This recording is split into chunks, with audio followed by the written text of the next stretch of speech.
मैंने कहा भी था कि सलमा बुआ छुट्टियों पर है। मैं भूल गई। इसमें भूलने वाली कौन सी बात है ज़ेबा?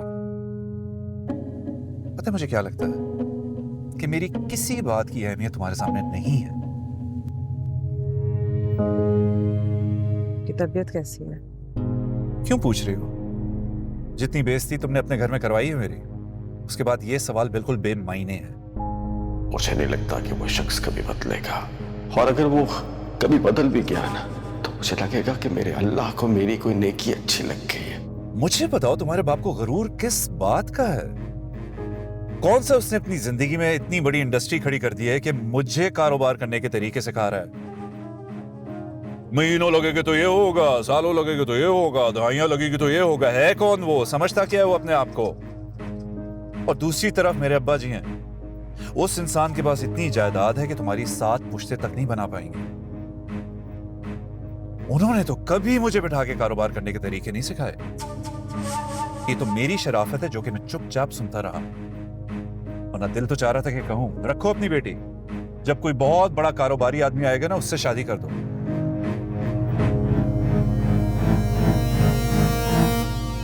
मुझे पेट्रोल भरवाना है, पैसे हैं ना तुम्हारे पास? दोस्त से गाड़ी लेकर आया हूं तुम्हें पिक करने के लिए। बाइक पर आता तो हस्बे मामूल खिचखिच शुरू हो जाती है आपके फादर की।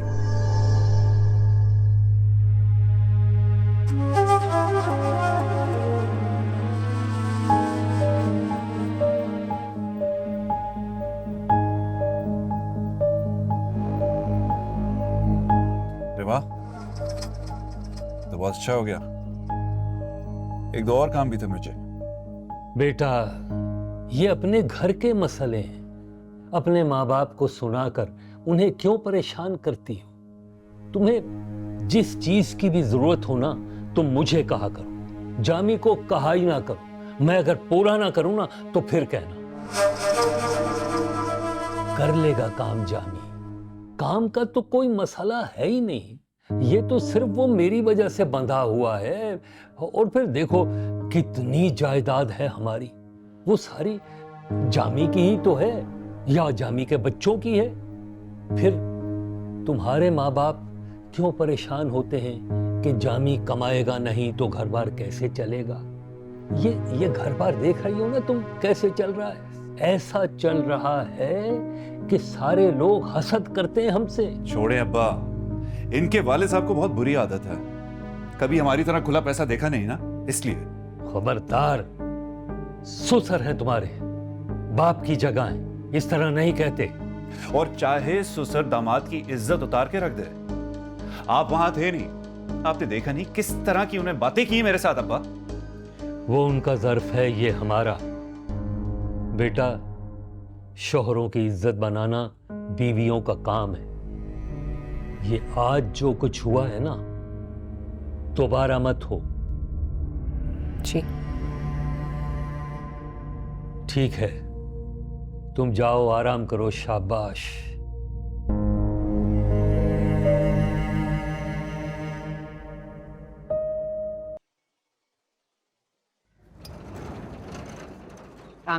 मैं बर्तन लेके आती नहीं बाजी, आज मैं दूध देने नहीं आया, आज मैं हिसाब क्लियर करने आया हूँ। 3 महीने का हिसाब हो गया, अब मेरी बर्दाश्त से बाहर हो गया है। जामी भी को बोले मेरा हिसाब क्लियर करें और अपना कोई और देख ले।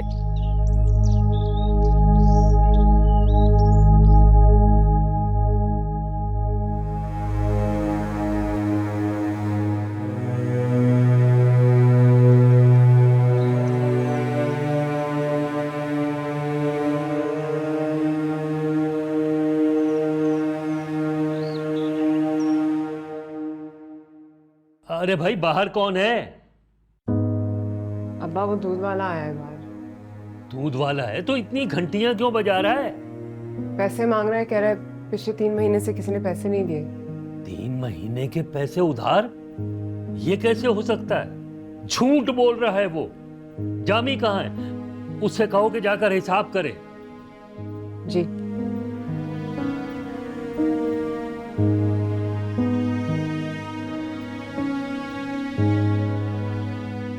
सुनिए, उठिए। क्यों मुझे सुबह सुबह तंग करिए? सोने दो। वो बाहर दूध वाला आया है, तो मैं क्या करूं? पैसे मांग रहा है, हिसाब किताब करना उसको, कह रहा है उसका 3 महीने का कोई बिल है। तो तुम दे दो ना, तुम्हारे अब्बा ने पैसे दिए थे उस दिन। मुंह पे मारो इस दूध वाले के और कहो आइंदा इधर का रुख ना करे अगर इसी तरह हिसाब करना। बहुत है दूध वाले, मुझे सोने दो। मैं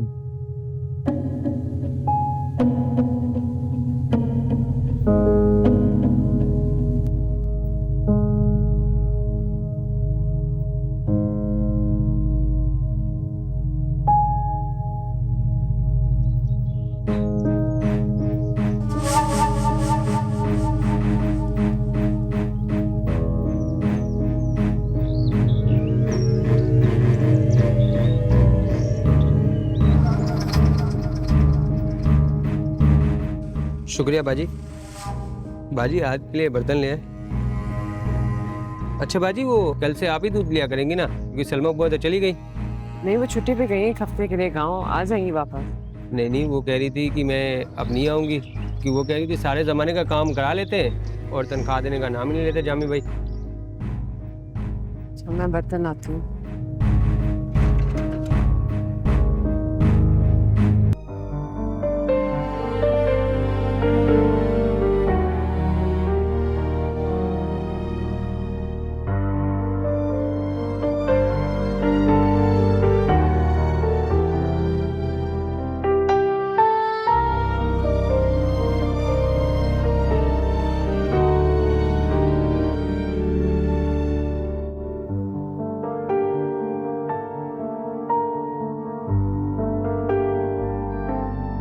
बांध कर ख्वाहिशों की गठड़ी,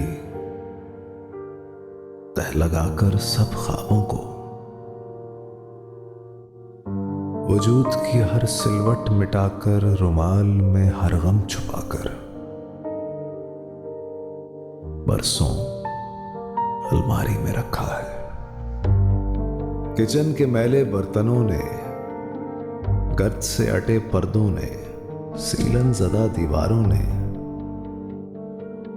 सालों भर का धोखा देकर बस घरदारी में रखा है। अब जो खुद पर नजर पड़ी है, एक अजनबी सी शबी खड़ी है, हंसकर कहती है मुझसे, इस सब गोरख धंधे का क्या है हासिल? ये सही है ला हासिल, ये सफर बेमंजिल, ये कश्त मुसलसल क्या ही रंग लाई है। बंद करके अलमारी को तुमने जिंदगी को गिरा लगाई है।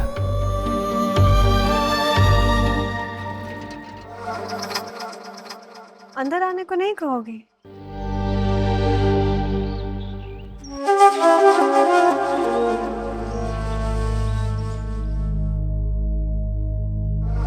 वैसे तुम कुछ दिनों के बाद नहीं वापस आने वाली थी क्या? और जामी ने कहा आप यहाँ दोबारा नहीं आएंगी।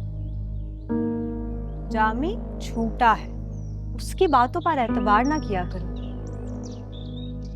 अंदर है क्या? नहीं। खैर, उसके लिए एक बुरी खबर है। क्या? उसको बता देना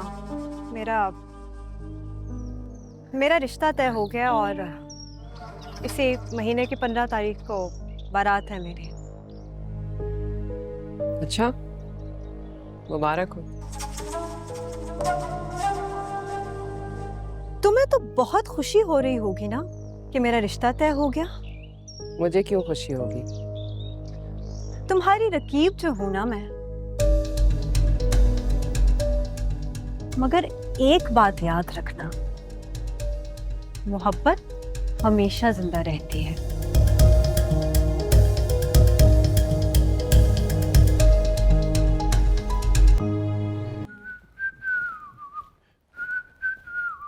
आसमा आई थी आज। कब और क्यों? उसकी शादी तय हो चुकी है, कह रही थी उसके अब्बा आएंगे कार्ड्स देने। वो जरूर झूठ बोल के गई है। तो बड़ा झूठ क्यों बोलेगी? क्योंकि तुम उसे जानती नहीं हो, मैं जानता हूं। वो इस तरह के झूठ हर वक्त बोलती रहती है। और अगर वो झूठ ना हुआ तो मुझे क्या फर्क पड़ता है, कर ले शादी जिससे भी कर रही है। दुख नहीं होगा? मुझे ना छोटी छोटी बातों पे बिल्कुल दुख नहीं होता। तो मोहब्बत है आपकी। तो इसका मतलब है उसके लिए मातम करो। जामी को और झमेले हैं परेशान होने के लिए।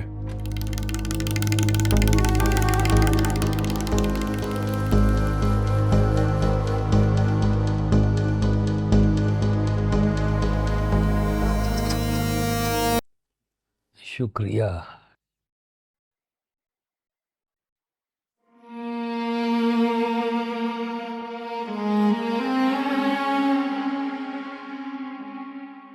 जीती रहो। कैसी हो?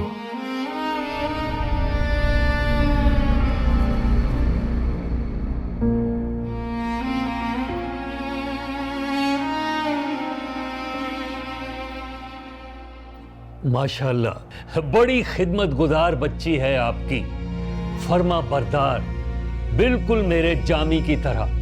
मैंने कभी इसकी ऊंची आवाज नहीं सुनी। वैसे तो इस घर में कोई काम होता ही नहीं है, और अगर हो तो ये भाग भाग के करती है।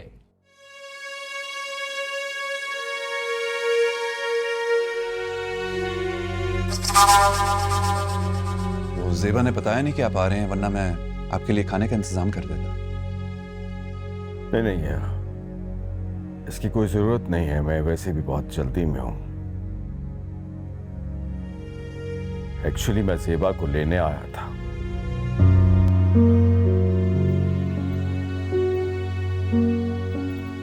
ज़ेबा बेटा चल। ज़ेबा को लेने? अभी चंद हफ्ते पहले ही तो वो आपके यहां रहकर आई है। जी बजा फरमाया आपने, लेकिन ये जो चंद हफ्तों की मुद्दत होती है ना, उन लोगों के लिए बहुत लंबी होती है जो एक लम्हा भी अपनी बेटी के बिना नहीं गुजारते।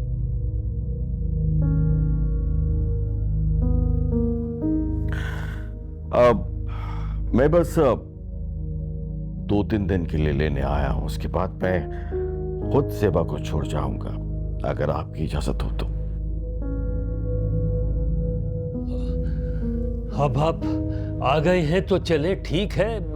हम भला कौन होते हैं आपको रोकने वाले? हम खानदानी लोग हैं। बेहतर होता कि आप कुछ पहले बता देते। चलो ज़ेबा बेटा, ठीक है, तुम अपना सामान बांधो।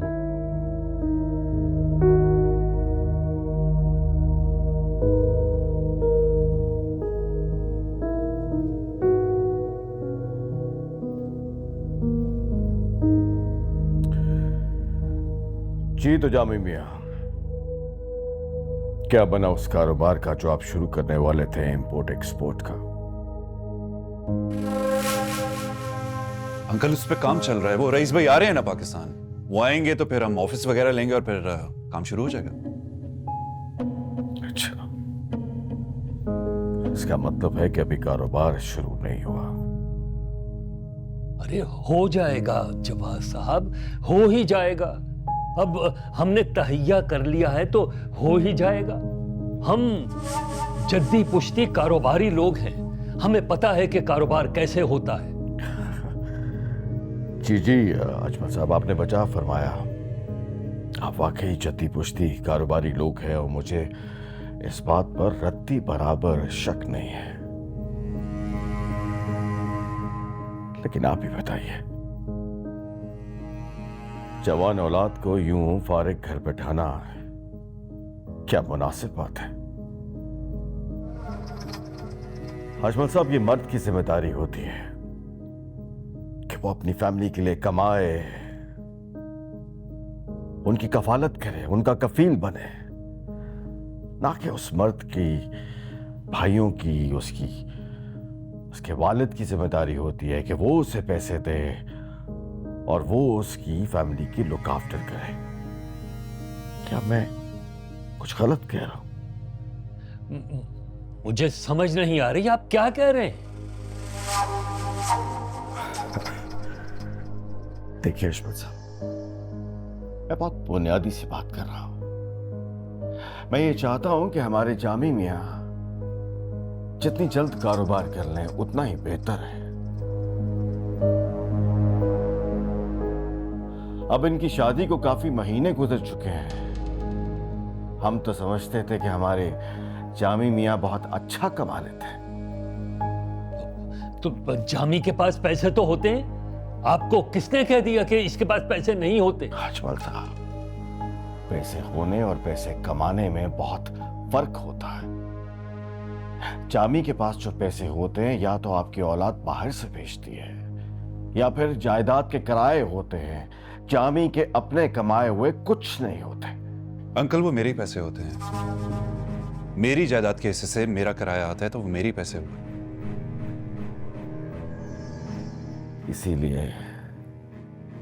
इसीलिए मैं ये कह रहा हूं जामी कि आपके हिस्से के जो पैसे आपको मिलते हैं आप उससे कारोबार करें ताकि आप मसरूफ रहें। तभी आप इधर उधर ध्यान देने से बाज आएंगे।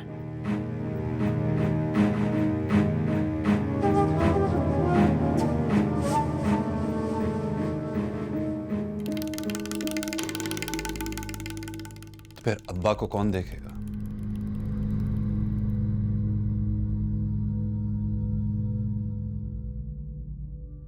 इजाजत दीजिए। ज़ेबा, बेटा खुदा हाफिज कर लो इनको। जी।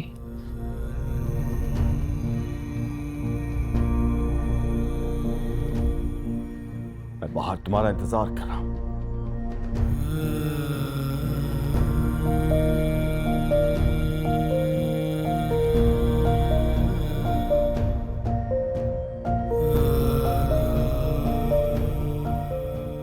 खुदा हाफिज अब्बा जी। खुदा हाफिज बेटा।